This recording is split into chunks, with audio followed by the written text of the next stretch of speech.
যে বিষে বাঁচতে পারে হাজারো মানুষের প্রাণ, প্রতি বছর সাশ্রয় হতে পারে ১০০ কোটি টাকার বৈদেশিক মুদ্রা।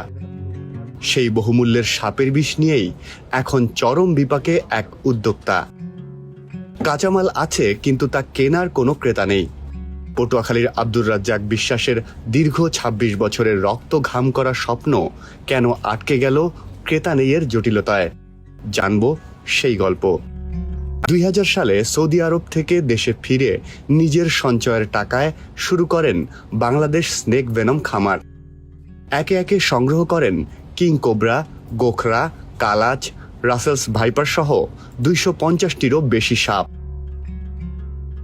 দীর্ঘ আইনি প্রক্রিয়া শেষে সম্প্রতি প্রাণী সম্পদ অধিদপ্তরের নিবন্ধন পাওয়ায় এখন বৈধভাবে বিষ সংগ্রহ করতে পারছেন তিনি। আমি রাজ্জাক বিশ্বাস, বাংলাদেশ স্নেক ভেনম প্রজেক্টের চেয়ারম্যান। 10 বছর যাবৎ প্রবাসী ছিলাম। মূলত আমি এখানে বাংলাদেশে একটা সাপের খামার তৈরি করি। সাপের খামারটা আজকের 26 বছর পরে আমি মূলত একটা লাইসেন্স পাই প্রাণী সম্পদ মন্ত্রণালয় থেকে। লাইসেন্স পাওয়ার পরে মূলত আমাদের এই সাপের খামার থেকে যে বিষ বিক্রি করার মতন প্রসেস বা কোথায় বিক্রি করবো এই ধরনের কোনো সুযোগ সুবিধা না থাকায় আমি মূলত এক ধরনের হতাশা ভোগ করতেছি। তো এখান থেকে কোনো লাভবান না এবং এখান থেকে কোনো ইনকাম হয় নাই। আমার প্রত্যেক ল্যান্ড প্রপার্টি বন্ধক রাখা এবং গাছ বিক্রি করে মূলত খামারটা পরিচালনা করে আসছি। তো এখানে আমার জীবন যৌবন একেবারেই শেষ করলাম এর পিছনে।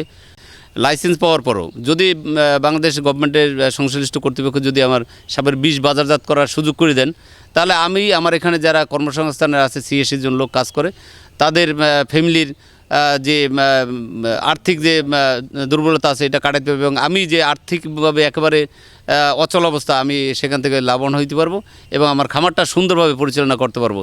এই জন্য মূলত আমি আমাদের সরকারের সংশ্লিষ্ট কর্তৃপক্ষের নিকট আকুল আবেদন জানাই। রাজ্জাক বিশ্বাসের দাবি, তার খামারে প্রতি মাসে প্রায় ১ পাউন্ড সাপের বিষ উৎপাদনের সক্ষমতা রয়েছে, যার আন্তর্জাতিক বাজার মূল্য প্রায় ৮ কোটি টাকা।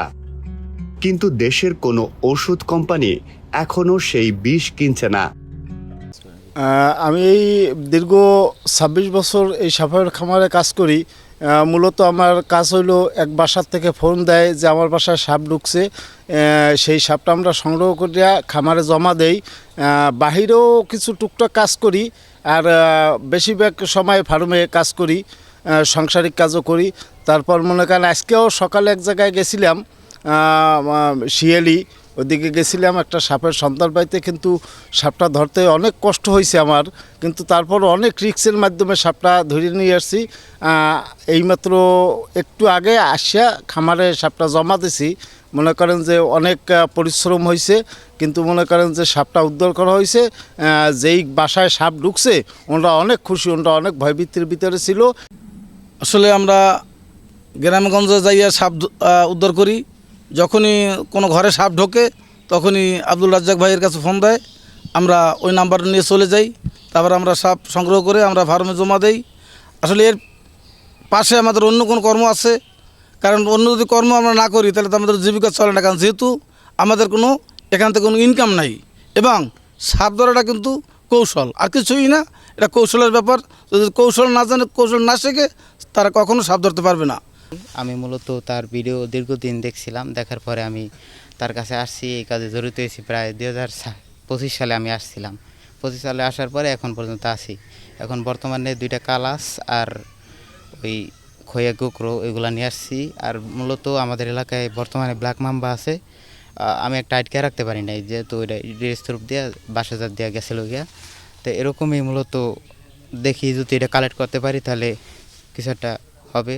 তবে এখন বর্তমানে খামারে লাইসেন্স হয়েছে, কিন্তু এখন পর্যন্ত কার্যক্রম শুরুর জন্য আমরা চলাফেরা করতে পারি না। বা আমাদের যদি আমাদের কার্যক্রম শুরু হয় বা যদি ফার্মাসিউটিক্যাল কোম্পানি আমাদের এই বীজ দিয়ে অ্যান্টিভেনাম বানানোর জন্য উদ্যোগ নেয়, তাহলে আমরা চলতে ফিরতে পারবো।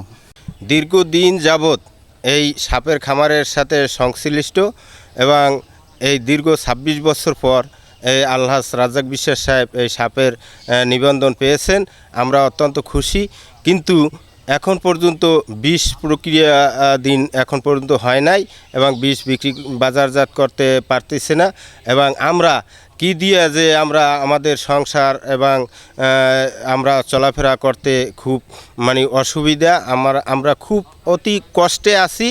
যদি এই বিষ সরকার যদি বাজারজাত করতে পারে, ব্যবস্থা করে দিতে পারে এবং বহির্বিশ্বে এই বিষ বিক্রি করা যাবে এবং এই বাংলাদেশ সরকারের এবং বৈদেশিক মুদ্রা অর্জন হবে এবং আমরা এই যে 81 জন লোক এই খামারের সাথে জড়িত, তারাও লাভবান হব এবং আমাদের বেতন দিতে পারবে।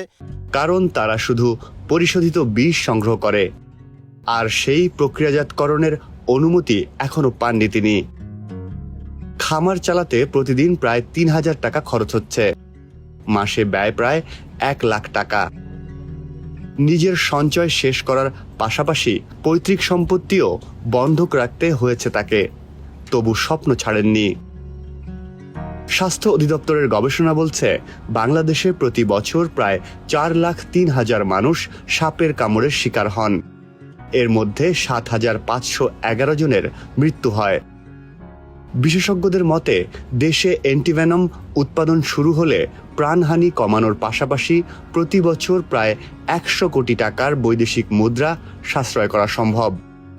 পটুয়াখালীর জেলা প্রাণী সম্পদ কর্মকর্তা ডাক্তার মোহাম্মদ হাবিবুর রহমান বলেন, সে যদি পানি সম্পদ দপ্তর বরাবর অধিদপ্তর বরাবর আবেদন করে, তাহলে আমরা পানি সম্পদ অধিদপ্তর তাকে সার্বিক সহযোগিতা করব।